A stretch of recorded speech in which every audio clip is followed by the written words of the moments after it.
जासूसी रिपोर्ट देखिए ननकाना साहब से हमारे क्राइम रिपोर्टर तनवीर अहमद की। ज़िला ननकाना साहब के एक नवाही गांव में खादिम हुसैन ने अपना बयान नोट करवाया। मैं हूं आपका छोटा सोशल वर्कर तनवीर अहमद। इस वक्त मौजूद हूं ज़िला ननकाना साहिब के एक नवाही गांव में। यहाँ पे गरीब लोगों को ब्लैकमेल किया जा रहा है। आइए इन्हीं की ज़ुबानी जानते हैं क्यों ब्लैकमेल किया जा रहा है। जी अस्सलाम वालेकुम। वालेकुम अस्सलाम। जी क्या नेम है आपका? खादिम हुसैन। खादम हुसैन जी जी की मसला साडा ब्लैकमेल क्यों कर रहा है? कौन कर रहा है?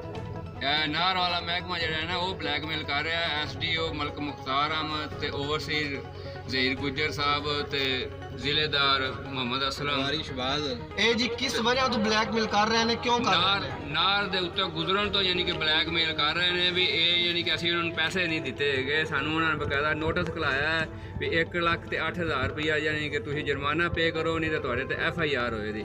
ते यानी कि जिहड़ी जगह ते असीं खड़े हैं इत्थे यानी कि ਜ਼ਮੀਨ ਜਿਹੜੀ ਕਮ ਪੇਸ਼ ਕੋ 8 ਤੋਂ 9 ਫੁੱਟ ਯਾਨੀ ਕਿ ਥੱਲੇ ਗਹਿਰਾਈ ਦੇ ਵਿੱਚ ਖੁਦਾਈ ਹੋ ਰਹੀ ਹੈ ਨਾਰ ਦੇ ਨਾਲ, ਲਿਆਦਾ ਕਿ ਨਾਰ ਨੂੰ ਵੀ ਖਤਰਾ ਹੈ।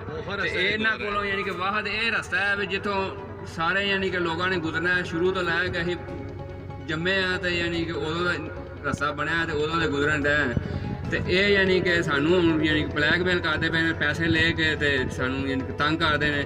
ਸਾਡੀ प्राइम मिनिस्टर इमरान खान साहब से या और वज़ीर आला उस्मान बुज़दार और चीफ जस्टिस साहब से अपील है कि इन यानी कि पढ़े लिखे जालों से निजात दिलाई जाए। अपने बाज़ार से या अपनी जगह पे ले जानी है तो वो कह रहा है कि ले जाओ। शर्त ये है कि हमें ब्राइब दो, रिश्वत दो, इस सूरत में आप जा सकते हो, वरना नहीं। अगर नहीं जाओगे, अगर हमें पैसे नहीं दोगे तो हम चालान पे कर देंगे। ये कौन बात करता है ब्लैकमेल करने की या पैसे मांगने की? कौन बात करता है? ये ओवरसीर है और उसके नीचे बेलदार हैं, मिस्त्री है, SDO है, ये सारे इकट्ठा ग्रुप है एक ना ब्लैकमेल करते हैं। इन्होंने काफ़ी लोगों को तंग किया हुआ है, ब्लैकमेल का ग्रुप। और जो भी मुअज़्ज़िन जाता है ना वो किसी को खातर में नहीं लाते, सिर्फ और पैसा ही उनका ईमान है, दीन है। तो ये मैं साथ गया हूँ 2-3 दफ़ा इसके साथ ना। कोई भी नहीं रोक सकता। इहदे तो इलावा होर कोई रस्ता भी नहीं हैगा जितों असीं गुजर के ते मंडी नूं जा सकीए या नहीं। तो उन्होंने दा दूसरा नोटिस भेजा दोनों के 1,08,000 रुपया दो वरना दोनों FIR हो जाएगी। FIR हो जाएगी। वो किने क्या है?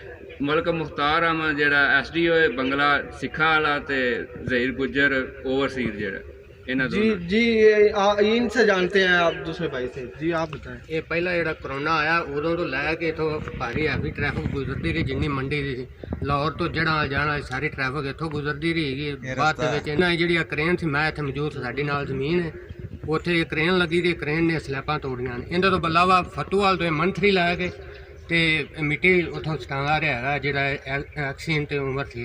अच्छा अगू उत्थे रिश्वत लैंदे ने, रिश्वत लैके ट्रालियां लंघाण रहे ने। हाँ जी